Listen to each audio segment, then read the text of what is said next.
आज हम लोग पूरी तरह से बिहार पुलिस सेट नंबर 3 देखेंगे, जिसके अंतर्गत 100 प्रश्न को व्याख्या करेंगे और इम्पोर्टेंट प्रश्न को देखेंगे जो एग्जाम में सीधे आने की संभावना है। तो चलिए पहला प्रश्न देखते हैं। उच्चतम न्यायालय का अभिलेख न्यायालय होने का उल्लेख भारतीय संविधान के किस अनुच्छेद में किया गया है? तो सबसे पहले हम लोग बात करेंगे कि उच्चतम न्यायालय है क्या। तो उच्चतम न्यायालय की स्थापना एवं उसका गठन अनुच्छेद 124 में दिया गया है। उच्चतम न्यायालय जो है इसका स्थापना एवं संगठन के बारे में अनुच्छेद 124 में दिया गया है। लेकिन उच्चतम न्यायालय की स्थापना के बारे में यह प्रश्न नहीं पूछ रहा है। यह प्रश्न बोल रहा है कि उच्चतम न्यायालय का अभिलेखीय न्यायालय होने का उल्लेख किस में है। तो उच्चतम न्यायालय का अभिलेखीय न्यायालय होने का संबंध अनुच्छेद 129 से है। और अब बात जब उच्चतम न्यायालय के गठन एवं स्थापना की कर ही चुके हैं, तो राज्यों के लिए उच्च न्यायालय अनुच्छेद 214 में है। किसी राज्य के लिए, एक राज्य के लिए उच्च न्यायालय अगर हमको चाहिए तो अनुच्छेद 214 में है। और एक बात ध्यान देने की बात है कि किसी भी दो राज्य, मान लिया जाए ये कोई दो राज्य है, दो राज्य का एक उच्च न्यायालय, ये किसी एक उच्च न्यायालय को किसी दो राज्यों का उच्च न्यायालय बनाने का संविधान संशोधन 7वां, केवल 7वां संविधान संशोधन से किसी भी राज्य का या किसी भी दो राज्य के लिए एक उच्च न्यायालय या किसी भी दो राज्य का एक राज्यपाल बनने का प्रावधान किया गया है। चलिए देखते हैं प्रश्न संख्या 2 की ओर। भारतीय संघ के पदाधिकारियों को मिलने वाले वेतन, भत्ते तथा पेंशन आदि का उल्लेख संविधान के किस अनुसूची में दिया गया है? तो पेंशन और भत्ते यहाँ पे केवल दो शब्द का है। तो जहाँ पे भत्ते वहाँ पे दो अक्षर का दूसरा, तीसरा यानी तीन अक्षर का, तो तीन अक्षर का होता है शपथ, तीसरा यानी तीन अक्षर का शपथ, चौथा यानी चार अक्षर का बंटवारा आवंटन, ठीक है। और 7वां होता है शक्तियों का विभाजन, से 7वां शक्तियों का विभाजन, संघ सूची, राज्य सूची और समावर्ती सूची। चलिए आगे देखते हैं। राजभाषा का उल्लेख भारतीय संविधान के किस भाग में किया गया है? तो राजभाषा का उल्लेख हमारे भारतीय संविधान के भाग 17 में किया गया है। अब देखते हैं कि भाग 15 क्या बोलता है। तो हमारे भारतीय संविधान के भाग 15 निर्वाचन मंडल अनुच्छेद 324 से 29 का उल्लेख करता है, ठीक है। अब उसके बाद दिया गया है आपातकालीन अपबंध भाग 18 में दिया गया है। और 20 में हमको दिया गया है संविधान संशोधन। प्रश्न संख्या 4 की ओर चलेंगे कि संविधान संशोधन द्वारा सहकारी समितियां शब्द को भारतीय संविधान में जोड़ा गया है। तो सबसे पहले हम लोग देखेंगे सहकारी समितियां हैं क्या। तो सहकारी समितियां जो है वो संविधान के भाग में जोड़ा गया है। एक बार फिर प्रश्न पढ़ेंगे को किस संविधान संशोधन के द्वारा सहकारी समितियां शब्द को संविधान के भाग में जोड़ा गया है। तो 97वां संविधान संशोधन 2011 में हुआ था। उसके तहत इस शब्द को संविधान का दर्जा प्राप्त हुआ है। चलिए प्रश्न संख्या 5 की ओर चलेंगे। भारत के राष्ट्रपति पर महाभियोग कैसी प्रक्रिया है?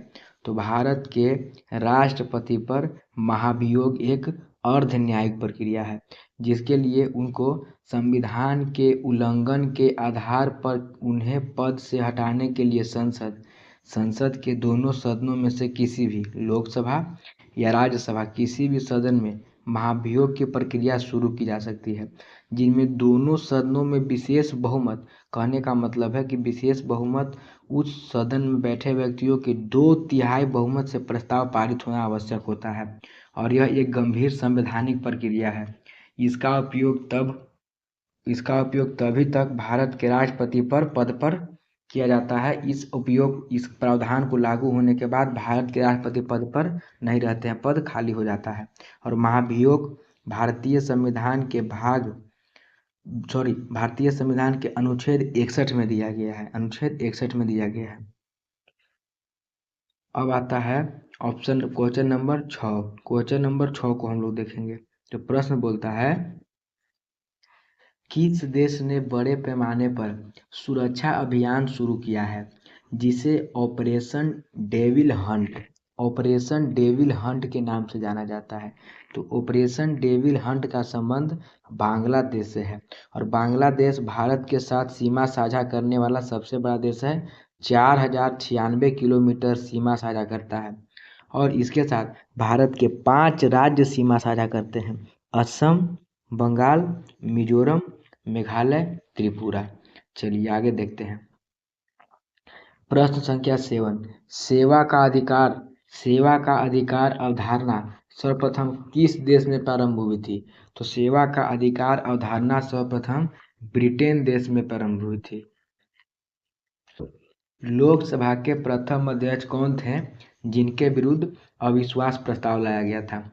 तो सबसे पहले हम लोग ध्यान देंगे कि लोकसभा के प्रथम अध्यक्ष कौन थे जिनके विरुद्ध अविश्वास प्रस्ताव को लाया गया था? तो प्रथम अध्यक्ष आपके जीवी मौलंकर थे। जीवी मौलंकर थे, ये भी कांग्रेस पार्टी से थे, लेकिन इनके विरुद्ध अविश्वास प्रस्ताव लाने का काम जेवी कृपलानी ने 1956 में किया था और ये भी कांग्रेस के थे और ये भी कांग्रेस के थे। और उस समय 1956 में भारत के प्रधानमंत्री पंडित जवाहरलाल नेहरू थे। अब बात ध्यान देने योग्य यह है कि कहीं कहीं प्रश्न में यह पूछता है कि अविश्वास प्रस्ताव लाया जाता है पक्ष के द्वारा या विपक्ष के द्वारा या इनमें से कोई नहीं। तो एक बात ध्यान देना है कि 1956 में जीवी मौलंकर पर लाया गया अविश्वास प्रस्ताव जेवी कृपलानी द्वारा था और ये दोनों जो थे वो कांग्रेस के सदस्य थे। तो कहने का मतलब है कि अविश्वास प्रस्ताव एक सदस्य अपने किसी भी सदस्य के विरुद्ध अविश्वास प्रस्ताव ला सकता है। चलिए प्रश्न संख्या 9 की ओर चलते हैं। निम्नलिखित में से किस समिति आयोग ने न्याय पंचायत समिति गठन की सिफारिश की थी? तो न्याय पंचायत के गठन की सिफारिश अशोक मेहता समिति ने किया था। किसने किया था? अशोक मेहता समिति ने किया था। प्रश्न संख्या 10 की ओर चलेंगे, इसको मिलाना है। तो प्रश्न संख्या 10 में बोलता है कि सूची को सुमेलित कीजिए, कौन सा कहाँ से लाया गया है। ठीक है, तो सबसे पहले जो याद है उसको सबसे पहले देखेंगे। तो मूल अधिकार अमेरिका से लाया गया है, आपातकालीन का प्रावधान जर्मनी से लिया गया है, केंद्रीय राज्य संबंध कनाडा से और मंत्रिमंडल ब्रिटेन से। तो 10 का हो जाएगा ए, 1 2 3 4। ठीक है, प्रश्न संख्या 11 की ओर चलते हैं। सर्वप्रथम स्वराज शब्द प्रयोग किसने किया था? तो स्वराज शब्द दयानंद सरस्वती ने प्रयोग किया था। सिंधु घाटी सभ्यता के दौरान अग्निकुंड का साक्ष्य कहाँ से मिला है?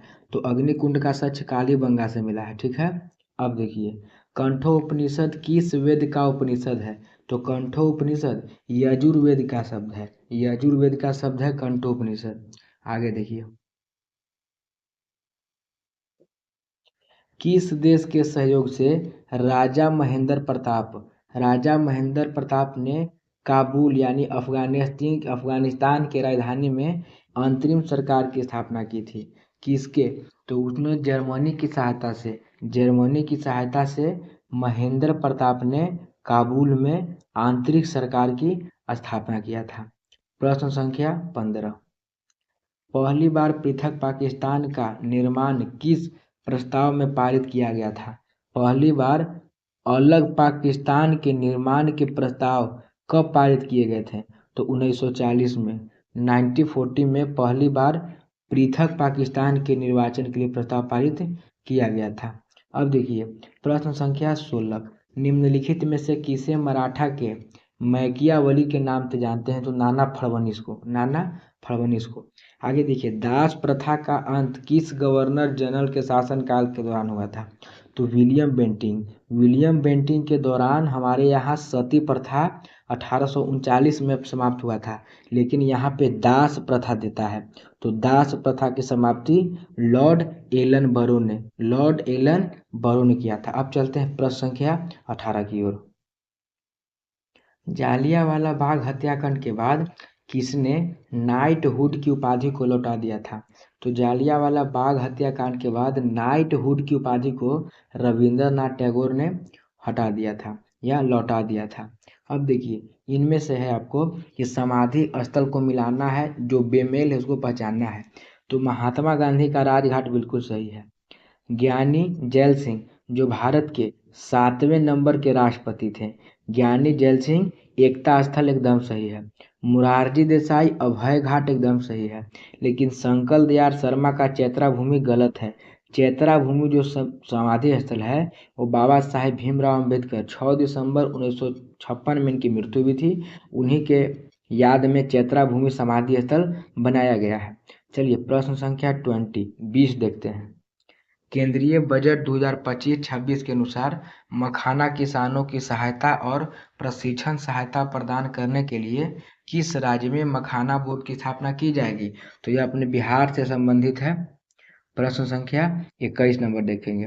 रक्षा अनुसंधान एवं विकास प्रयोगशाला और निम्न में से किस संस्थान ने रॉकेट घटक के लिए भारत की सबसे बड़ी धातु 3D प्रिंटिंग मशीन का अनावरण किया है? तो सबसे बड़ी 3D प्रिंटिंग मशीन का अनावरण IIT हैदराबाद ने किया है। IIT हैदराबाद ने किया है। अब आगे, निम्न में से किसने 67वें वार्षिक, सबसे पहले बात को ध्यान देना है, ये एक प्रश्न इंपॉर्टेंट है। निम्न में से किसने 67वें वार्षिक ग्रैमी पुरस्कार में त्रिवेणी के लिए बेस्ट न्यू एज एम्बिएंट या चैंट एल्बम श्रेणी के तहत ग्रैमी पुरस्कार मिला था? तो चंद्रिका कृष्णमूर्ति टंडन को मिला था। ये भारतीय अमेरिका गायकी हैं। ठीक है। प्रश्न संख्या 23। अब इनको कालानुक्रम में सजाना है, कौन काम पहले हुआ था। तो सबसे पहले क्रिप्स मिशन 1942 में आया था, 1942 1942 में। अगस्त प्रस्ताव 8 अगस्त 1940 में, 1940। व्यक्तिगत का सत्याग्रह 1940 में ही ये भी आया था। और भारत छोड़ो आंदोलन 1942 में आया था, 42 तो यहाँ से स्मॉल डेट के साथ इसको मानना होगा। ठीक है। तो क्रिप्स मिशन जो आया था हमारे देश में मार्च 1942 में आया था, मार्च 1942 में। ठीक है। अब आया था अगस्त प्रस्ताव, तो 8 अगस्त 1940 में आया था। ठीक है। 8 अगस्त 1940 में। व्यक्तिगत जो आया था, व्यक्तिगत सत्याग्रह अक्टूबर 1940 में आया था। उसके बाद भारत छोड़ो आंदोलन जो है वो भारत छोड़ो आंदोलन अगस्त में भी आया था, लेकिन अगस्त 1942 में ही आया था। तो सबसे पहले मिलान करेंगे हम लोग। सबसे पहले आ जाएगा 40 में अगस्त, तो 2 नंबर से शुरू है, ये तो खत्म हो गया, ये खत्म हो गया। अब ये 2 उसके बाद 4 7 जा रहा है। तीसरा नंबर को देखें, तीसरा नंबर पर कौन आएगा? तो तीसरा नंबर पर आएगा 1942 में मार्च में जो आया था सो, तो 23 का नंबर 1 हो जाएगा। ठीक है। अब चलते हैं 24 नंबर प्रश्न पर किस बौद्ध संगीति के दौरान अभिधम पिटक की रचना की गई थी? तो तीसरा बौद्ध संगीति के दौरान अभिधम पिटक रचना हुई थी। ठीक है। अब चलिए प्रश्न संख्या 25 की ओर। निम्न में से किस रंग के प्रकाश के पौधे का तीव्र अवशोषण होता है? तो नीला रंग और लाल रंग से ज्यादा प्रकाश का अवशोषण पौधे के द्वारा होता है, तो नीला और लाल रंग। 25 का ऑप्शन नंबर सी सही है। चलिए 26 नंबर, गन मेटल किस धातु का बना होता है? तो जो आपका गन मेटल होता है, गन मेटल उसमें तांबा, जस्ता और टीन होता है। तो तांबा, जस्ता और टीन होता है, यानी 26 का ए। अब देखिए चश्मे के लेंस किस कांच से बनाए जाते हैं? तो चश्मे के लेंस क्रूक्स कांच के बनाए जाते हैं। Question number 27। अब चलते हैं 28 की ओर। क्वेश्चन नंबर 28 क्या कहता है कि ताप के बढ़ने पर वायु में ध्वनि का वेग बढ़ता है? बिल्कुल सही है, ताप के बढ़ने पर बढ़ता है। वायु में ध्वनि का वेग दाब पर निर्भर नहीं करता है, बिल्कुल सही है। आर्द्रता को बढ़ने से वायु में ध्वनि का वेग कम हो जाता है, यह स्टेटमेंट गलत है। आयाम तथा आवृत्ति में परिवर्तन के वायु में ध्वनि का वेग प्रभावित नहीं होता है। एक सेकंड, आयाम तथा आवृत्ति के परिवर्तन से वायु में ध्वनि का वेग प्रभावित नहीं होता है, बात बिल्कुल सही है। तो ऑप्शन नंबर सी आपका सही हो जाएगा। ठीक है। नहीं है, सही नहीं है, यानी गलत ऑप्शन को चुनना है। तो ऑप्शन गलत होने के बावजूद भी प्रश्न 28 के अनुसार ये सही हो जाएगा। अब चलिए क्वेश्चन नंबर 29, प्रत्यावर्ती धारा को दिष्ट धारा में परिवर्तित करने के लिए क्या प्रयुक्त होता है? तो रेक्टिफायर लगाते हैं। क्या लगाते हैं? रेक्टिफायर लगाते हैं। अब देखिए, सिल्वेनाइट निम्न में से किसका अयस्क है? तो सिल्वेनाइट जो है वो सोना का अयस्क है। सिल्वेनाइट सोना का अयस्क दिया हुआ है। सिल्वेनाइट जो है वो सोना का अयस्क होता है। प्रश्न संख्या 31, प्रश्न संख्या 31 देखेंगे। तो लाइपेज क्या है, ट्रिप्सिन क्या करता है, इमाइलेज क्या करता है, इरेप्सिन क्या करता है? तो लाइपेज आपका जो है वो वसा का पाचन करने का काम करता है। लाइपेज जो हमारा है वसा का पाचन करने का काम करता है। एक सेकेंड, लाइपेज वसा के पाचन करने का काम करता है। ट्रिप्सिन प्रोटीन का पाचन करता है। इमाइलेज कार्बोहाइड्रेट का पाचन करता है। और इरेप्सिन जो है पॉलीपेप्टाइड को अमीनो अम्ल में बदलता है। इरेप्सिन तो 1, बी का 3, सी का 1 और डी का 2। ऑप्शन नंबर ए बिल्कुल सही हो जाएगा। ठीक है, अब चलते हैं क्वेश्चन नंबर 32 की तरफ। किस उत्प्रेरक की उपस्थिति में खाद्य वनस्पति तेल वसा में परिवर्तित हो जाते हैं? तो किस उत्प्रेरक की उपस्थिति में खाद्य वनस्पति तेल वसा में परिवर्तित किए जाते हैं? तो निकेल। किस चीज में? निकेल में परिवर्तित किए जाते हैं। चलिए क्वेश्चन नंबर 33।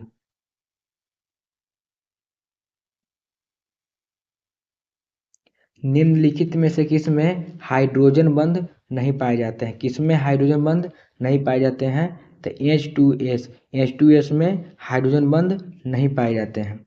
प्रश्न संख्या 34। लूनर कास्टिक के नाम से किनको किसे जाना जाता है? तो लूनर कास्टिक के नाम से जाना जाता है किसको? सिल्वर नाइट्रेट को। सिल्वर नाइट्रेट को लूनर कास्टिक के नाम से जाना जाता है। और इसी सिल्वर नाइट्रेट को मतदाता के समय यानी वोट देने के समय अंगुलियों पर लगाए जाने वाली स्याही बनाने का उपयोग में किया जाता है, सिल्वर नाइट्रेट का। केंद्रीय मंत्रिमंडल ने राष्ट्रीय सफाई कर्मचारी आयोग के कार्यकाल को कब तक बढ़ाने की मंजूरी दे दी है?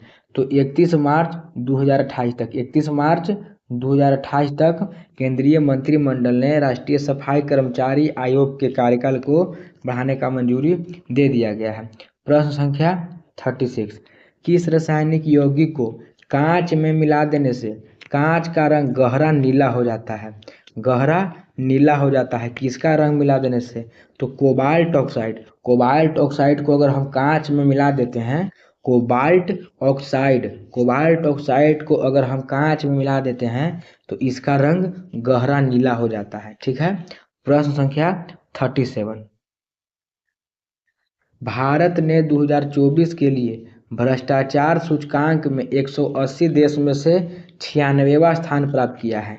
इनमें से रैंकिंग में शीर्ष पर कौन है? तो डेनमार्क देश भ्रष्टाचार निर्धारण सूचकांक में पहला नंबर पर है। ठीक है, अब चलते हैं 38 नंबर प्रश्न की ओर। निम्नलिखित में से कौन सा कोशिका का अंग यानी कोशिकांग जंतु कोशिका में नहीं पाया जाता है? तो जंतु कोशिका में नहीं पाए जाने वाला अंग रसधानी है। जो रसधानी है वो जंतु कोशिका में नहीं पाया जाता है। जंतु कोशिका में नहीं पाया जाता। तारक का पाया जाता है, गोल्जी बोर्ड लाइसोम पाया जाता है। ठीक है, प्रश्न संख्या 39 क्या बोलता है कि निम्न में से कौन सा एंजाइम वसा को वसीय अम्ल तथा ग्लिसरॉल में परिवर्तित करता है? तो वसीय अम्ल को कौन सा अम्ल जो है वो बदलता है? तो वसा को एंजाइम में बदलता है लाइपेज, और लाइपेज किसी भी ऑप्शन में नहीं है, तो उपयुक्त में से कोई नहीं। ठीक है, प्रश्न संख्या चलते हैं 40 की ओर। कॉकरेज में हृदय कोष्ठों की संख्या कितनी होती है? तो कोष्ठों में हृदय कोष्ठों की संख्या 13 होती है। और अगर कोष्ठों में कॉकरोच में कितने जोड़े पैर होते हैं? तो 3 जोड़े पैर होते हैं। ठीक है, प्रश्न संख्या 41। रक्त बिंबाणु प्लेटलेट्स जीवन काल कितना होता है? तो प्लेटलेट्स होता है 3 दिन से 5 दिन तक होता है। और आरबी का 120 दिन तक होता है। ठीक है, प्रश्न संख्या 42। निम्नलिखित में से कौन एक कोशिकीय जीव नहीं है? तो कवक को एक प्रकार का एक कोशिकीय जीव के रूप में नहीं रखा गया है। 42 का ऑप्शन नंबर सी हो जाएगा।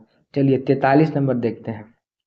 निम्न में से कौन सा रोग में कोई एंटीबॉडी नहीं पाया जाता है? एंटीबॉडी का मतलब उसके शरीर में किसी तरह का ब्लड डाल देंगे उसको फर्क पड़ने वाला नहीं है, तो इसमें एंटीबॉडी नहीं पाया जाता है। एंटीबॉडी नहीं पाया जाता है ए बी, और एंटीजीन नहीं पाया जाता है तो ओ में किसी तरह का एंटीजीन नहीं पाया जाता है। ठीक है। पोलेगरा रोग किस विटामिन की कमी से होता है? तो पोलेगरा रोग नियासिन की कमी से हो जाता है। ठीक है। अब चलते हैं क्वेश्चन नंबर 45 की तरफ। यदि पृथ्वी की वर्तमान घूर्णन गति बढ़ा दी जाए तो विषुवत रेखा पर गुरुत्वीय त्वरण का मान क्या हो जाएगा? घट जाएगा। विषुवत रेखा पर गुरुत्वीय त्वरण का मान घट जाएगा। 45 को ऑप्शन नंबर ए सही है। ठीक है। अब देखिए 46 नंबर क्वेश्चन, अमर बेल निम्नलिखित में से किसका उदाहरण है? तो अमर बेल जो है स्वपोषी तो है नहीं, मृतोपजीवी है नहीं, या तो परजीवी या तो परपोषी। तो यहाँ पे ध्यान देना है कि अमर एक परजीवी पौधा है, क्योंकि इसमें क्लोरोफिल नहीं पाया जाता है, और क्लोरोफिल नहीं पाने की वजह से यह प्रकाश संश्लेषण द्वारा अपना भोजन नहीं बना पाता है, इसलिए यह परजीवी है। ठीक है। प्रश्न संख्या 47, पादप में जल का परिवहन करता है जाइलम ऊतक, जाइलम के द्वारा होता है। मेंढक जो है, मेंढक निम्न में से किसके द्वारा सांस लेता है? तो ट्रैकिया के द्वारा भी सांस लेता है, फेफड़ा के द्वारा भी लेता है, और त्वचा के द्वारा भी सांस लेता है। तो मेंढक तीनों द्वारा सांस लेता है। एक सेकेंड, मेंढक जो सांस लेता है वो फेफड़ा और त्वचा के द्वारा, ऑप्शन नंबर डी, बी और सी दोनों सांस लेता है। ठीक है। ट्रैकिया नहीं होगा इसमें। अब देखिए आगे, इनमें से कौन सा सुमेलित नहीं है? बड़ा लाचला हिमाचल प्रदेश ठीक है, सिपकीला हिमाचल प्रदेश ठीक है, धर्मा, नीति और माना लेपुलेख दर्रा जो है वो उत्तराखंड में है, ना कि सिक्किम में है, और जलेपला सिक्किम में। ठीक है। तो ऑप्शन नंबर सी आपका सही हो जाएगा। ठीक है। अब देखिए, नामचा बरवा हिमालय के किस श्रेणी में स्थित है? तो नामचा बरवा सबसे पहले देखेंगे ट्रांस बृहद लघु शिवालिक। तो नामचा बरवा हमारा बृहद पहाड़ यानी बृहद हिमालय के श्रेणी में रखा गया है, और नामचा बरवा सबसे पूर्वी ओर का हिमालय पर्वत का भाग है। ठीक है। क्वेश्चन नंबर 51 की ओर चलते हैं। क्वेश्चन नंबर 51 क्या बोलता है? तो पटना के समीप गंगा में किस दिशा से आकर गंडक नदी मिलती है? तो पटना में सबसे पहले हम लोग बिहार को देखेंगे। सबसे पहले ये मान लेते हैं हमारा काल्पनिक बिहार का मैप है, ऐसा ही है, और बीचों बीच गंगा है। तो गंडक आकर मिलता कहाँ से है? तो गंडक, घाघरा, गंडक, बूढ़ी गंडक, बागमती, कमला, कोसी, महानंदा, ये सब या तो उत्तर से आते हैं। ठीक है। सबसे पहले पूरब और पश्चिम काट दो, क्योंकि अगर गंगा में नदी आएगी भी तो या तो उत्तर से आएगी और या तो दक्षिण, यही दो दिशा से नदी आएगी। तो सबसे पहले अगर देता है घाघरा, गंडक, बूढ़ी गंडक, बागमती, कमला, कोसी, महानंदा, इतना नदी का नाम देता है तो उत्तर से, और नीचे से अगर नदी का बात बोलता है तो कर्मनाशा, सोन, पुनपुन, फल्गु, सकरी, कियोल, चानन, अजय, इतना नदी का नाम बोलता है तो हम लोग इसको दक्षिण की तरफ मारेंगे। और इसी में घाघरा के बाद गंडक, और बात यहाँ पे किसका बोला है? गंडक नदी का। तो गंडक उत्तर से आकर के, कहाँ से आकर के? उत्तर से आकर के हमारे पटना नदी में गंगा में मिलते हैं। तो क्वेश्चन नंबर 51 का सी बिल्कुल सही हो जाएगा। चलिए 52 नंबर देखते हैं। नदियों के विसर्प वाहिका गोखुर ऐसा गाय के खुर के जैसा झील के रूप में पाई जाता है। स्थानीय स्तर पर क्या बोलते हैं? स्थानीय स्तर पर इनको मन बोला जाता है, स्थानीय स्तर पर, या कहीं कहीं बिल के नाम से भी जानते हैं। ठीक है। आगे देखिए, पटना में टाल क्षेत्र का विस्तार कहाँ पाया गया है? सबसे पहले पटना जाने के लिए हमको बिहार को एक बार फिर से ड्रॉ करना होगा। तो सबसे पहले काल्पनिक रूप से बिहार को हम लोग ड्रॉ कर लेते हैं। बिहार ऐसा है। अब बिहार के बाद जहाँ गंगा नदी है तो टाल क्षेत्र यहाँ पे है, ये वाला क्षेत्र यहाँ पे है जो टाल क्षेत्र है। गंगा के सटे हुए क्षेत्र में टाल क्षेत्र का विस्तार देखने को मिलता है। तो पटना से मोकामा तक, भागलपुर, पूर्णिया तो नीचे इधर दक्षिण साइड हो, जिससे मतलब है नहीं। पटना से हाजीपुर, समस्तीपुर, दरभंगा नहीं, पटना से मोकामा तक टाल क्षेत्र का विस्तार है। अब देखिए, चंदन का मैदान बिहार के किस भाग में स्थित है? तो चंदन का मैदान बिहार में अगर पूछ रहा है तो इसके अंदर बांका और भागलपुर जिला क्षेत्र जो है वो सम्मिलित है। और बांका और भागलपुर बिहार के दक्षिण पूर्व में है, बिहार के दक्षिण पूर्व में है, इसलिए ऑप्शन नंबर बी हो जाएगा। ठीक है, अब चलिए क्वेश्चन नंबर 55, मरुधान किसे कहा जाता है? एक बहुत छोटा प्रदेश गलत है, ठंडी जलवायु क्षेत्र गलत है, रेगिस्तान में हरियाली व जल वाला क्षेत्र को मरुधान कहा जाता है। ऑप्शन नंबर सी बिल्कुल सही है, ऑप्शन नंबर सी बिल्कुल सही है। चलिए आगे चलते हैं। प्रश्न संख्या 56, हेलसिंकी किस यूरोपीय देश की राजधानी है? तो हेलसिंकी जो है वो फिनलैंड की राजधानी है। हेलसिंकी आपका फिनलैंड यानी ऑप्शन नंबर बी की राजधानी है। कौन सा घास सुमेलित है? यानी घास के मैदान में कौन सा सुमेलित है? कौन सा घास का मैदान सुमेलित है? तो सबसे पहले देखिए कंपोज को हम लोग देखेंगे तो कंपोज जो है वो ब्राजील में है, उत्तरी ब्राजील में। एक सेकेंड, निम्नलिखित घास के मैदान में कौन सुमेलित है, यानी सही को पहचानना है। ठीक है, तो एक सेकेंड, लानोज वेनेजुएला, ठीक है, pampas Chile, option number A Campos उत्तरी ब्राजील, और ऑप्शन नंबर डी सेल्वास दक्षिण ब्राजील में है। तो लानोज का विस्तार वेनेजुएला में है, जबकि कंपोज का विस्तार ब्राजील में, पंपास जो अर्जेंटीना में है, और सेल्वान अजमेन बेसिन में विस्तृत है। तो इसका ऑप्शन नंबर सी हो जाएगा, ऑप्शन नंबर सी बिल्कुल सही है। लोनाज जो है वो वेनेजुएला में है। ठीक है, अब चलिए क्वेश्चन नंबर 58 की तरफ। ठंडी जलधाराएं नहीं है, तो अगुलहास जो है वो ठंडी जलधाराएं नहीं है। चलिए क्वेश्चन नंबर 59 के तहत, आयतन के दृष्टि से साफ पानी की सबसे बड़ी झील कौन है? अगर आयतन की दृष्टि से साफ पानी का सबसे बड़ी झील, तो ए यानी आयतन की दृष्टि से बैकाल झील। कौन झील? बैकाल झील जो है, बैकाल झील जो है आयतन की दृष्टि से बैकाल झील सबसे साफ पानी की बड़े झील है। और बैकाल झील जो है वो रूस देश में है। बैकाल कहाँ है? रूस देश में है। और सतह क्षेत्रफल की दृष्टि से सुपीरियल झील अमेरिका कनाडा में साफ पानी है, सबसे बड़ी झील है।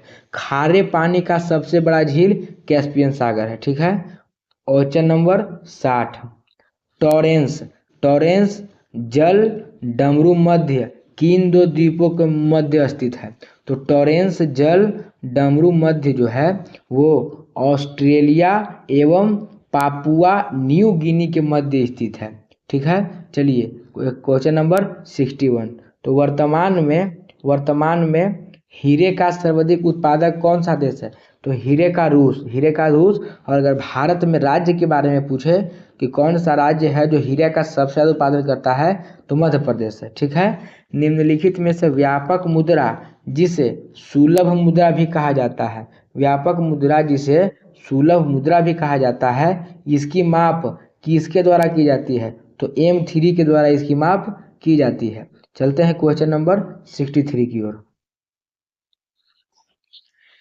निम्नलिखित में साख मुद्रा में किसे शामिल किया जाता है? तो साख मुद्रा में प्रतिज्ञा पत्र को शामिल किया जाता है, चेक को भी शामिल किया जाता है, और विनिमय पत्र को भी शामिल किया जाता है। तो उपयुक्त में से सभी, ऑप्शन नंबर डी आपका बिल्कुल सही हो जाएगा। क्वेश्चन नंबर 64, पूंजीगत व्यय के लिए राज्यों को वित्तीय सहायता की योजना के तहत केंद्र सरकार के द्वारा मिलने वाला ऋण है। तो पूंजीगत व्यय के लिए राज्य को वित्तीय सहायता योजना के तहत केंद्र सरकार के द्वारा मिलने वाला ऋण है, तो 50 वर्षों के लिए ऋण मिलता है, और उस पर किसी तरह का कोई ब्याज नहीं मिलता है, जब काम का श्रेय पूंजीगत व्यय के लिए हो तब। तो 64 का ऑप्शन नंबर ए सही है। ठीक है, चलिए चलते हैं क्वेश्चन नंबर 65 की ओर। रिजर्व बैंक, भारतीय रिजर्व बैंक के बारे में कौन सा कथन गलत है? तो इसका आरबीआई का गठन अधिनियम 1934 के तहत हुआ था। ठीक है, इसका गठन 1935 में हुआ था, 1935 में हुआ था, लेकिन अधिनियम 1934 के तहत ही हुआ था। तो ये तो सही है। 1 जनवरी 1949 को आरबीआई का मुद्री राष्ट्रीयकरण हुआ था। केवल आरबीआई का ही नहीं, केवल 14 बैंकों का राष्ट्रीयकरण हुआ था। आरबीआई का मुख्यालय मुंबई में थी नहीं, मुंबई में है। आरबीआई का मुख्यालय 1934 के अधिनियम के तहत 1935 में हुआ। उस समय उसका मुख्यालय कलकत्ता में था। वर्तमान समय में इसका मुख्यालय मुंबई में है। तो कलकत्ता से मुंबई इसका जो मुख्यालय है 1937 में स्थानांतरित किया गया था। ठीक है। इसके प्रथम गवर्नर जनरल सर और ऑसबोर्न ऑसबोर्न स्मिथ थे। ये तो सही है। 1 अप्रैल 1935 को गठित आरबीआई को अधिकृत पूंजी 5 करोड़ रुपया थी। ये बात सही है। सबसे पहले ऑप्शन नंबर 3 गलत है। ऑप्शन नंबर 3 गलत है। इसमें चुनना है कि कौन कौन गलत है। तो केवल ऑप्शन नंबर 3 यानी ऑप्शन नंबर डी इसमें सही हो जाएगा। ठीक है। अब चलते हैं आगे।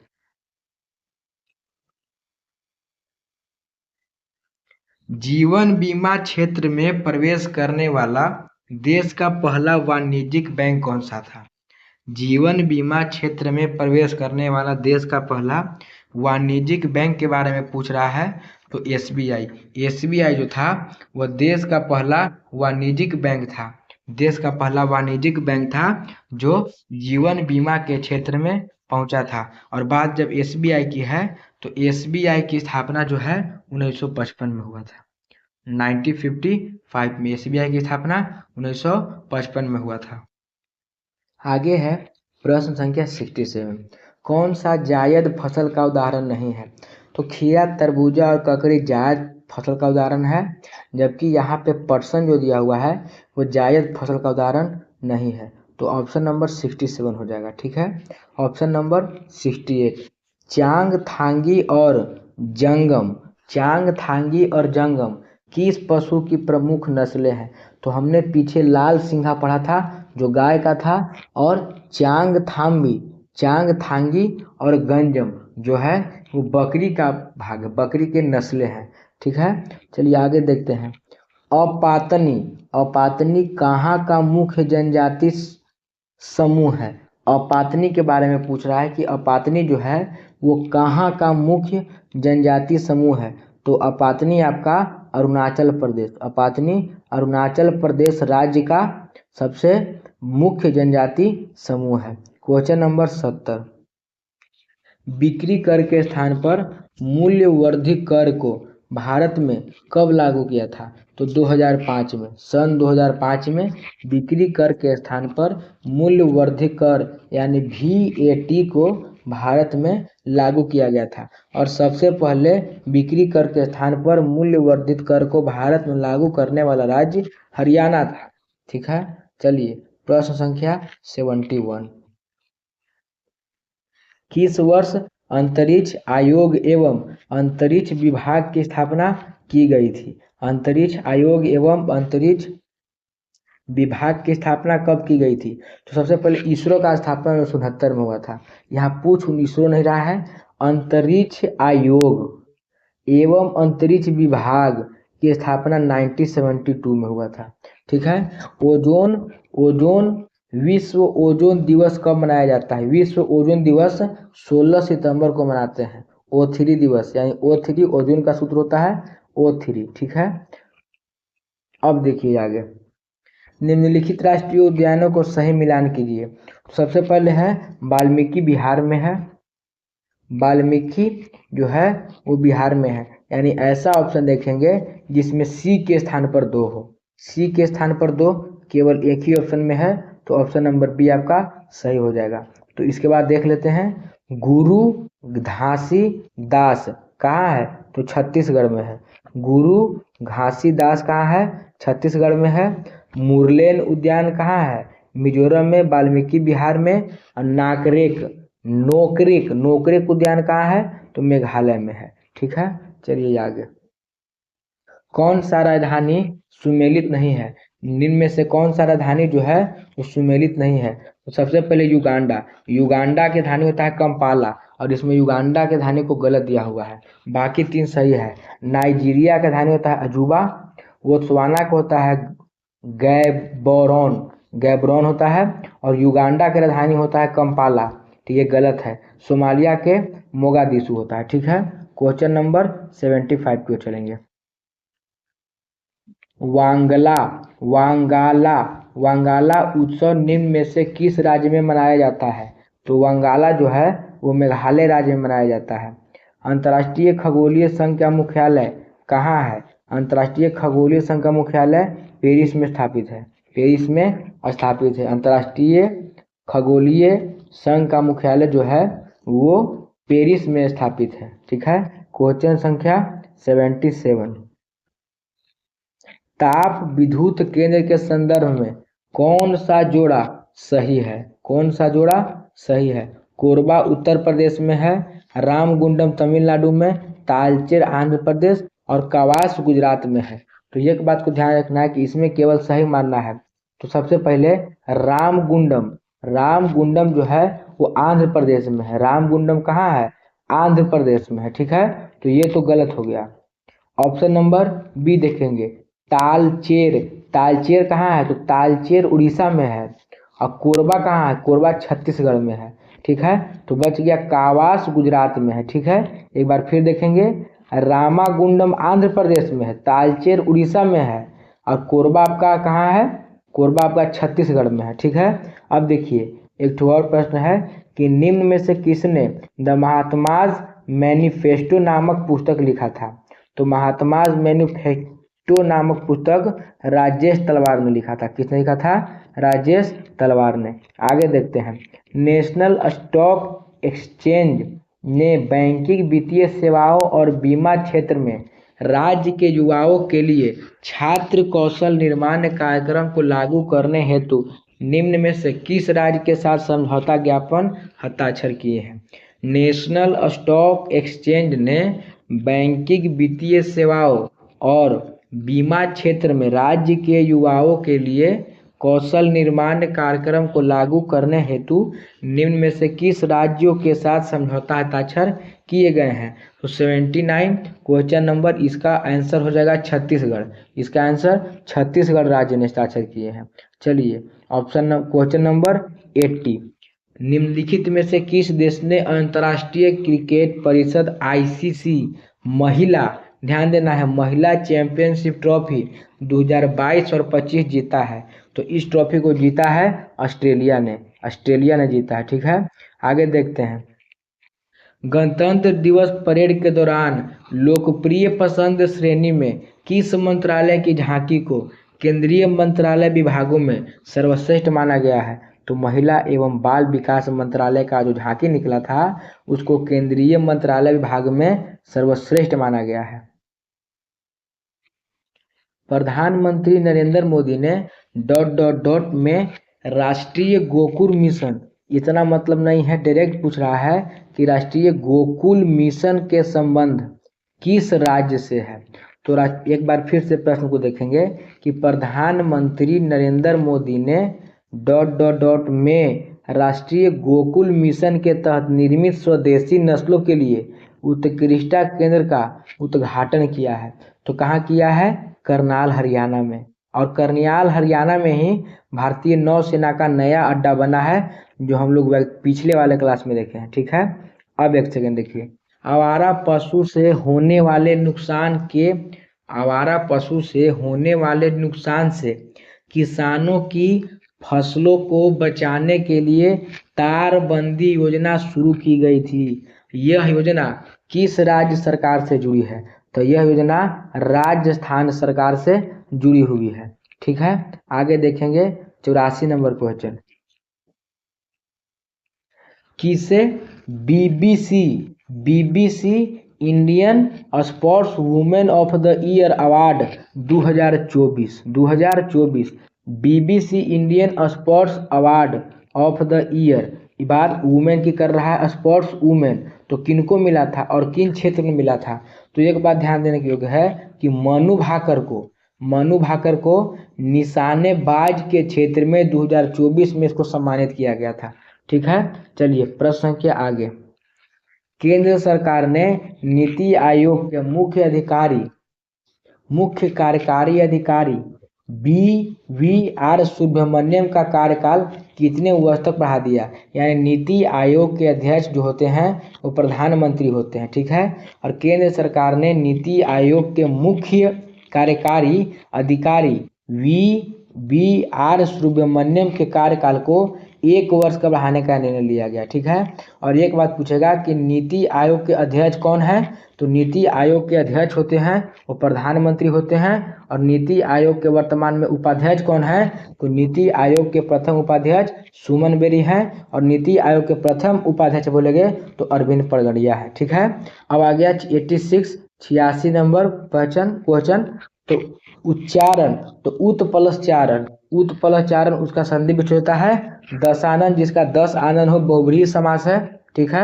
अग्रिम परीक्षा देना, अग्नि परीक्षा देना का अर्थ क्या होता है, अग्नि परीक्षा देना कठोर तप करना, साहस पूर्वक सामना करना, दृढ़ निश्चय करना, कठिन परिस्थिति में पड़ना, इसका होता है अग्नि परीक्षा देना, ठीक है। पीछे पीछे चलने वाला वाक्यांश के लिए क्या एक शब्द है, अनुगामी का अर्थ होता है पीछे पीछे चलना।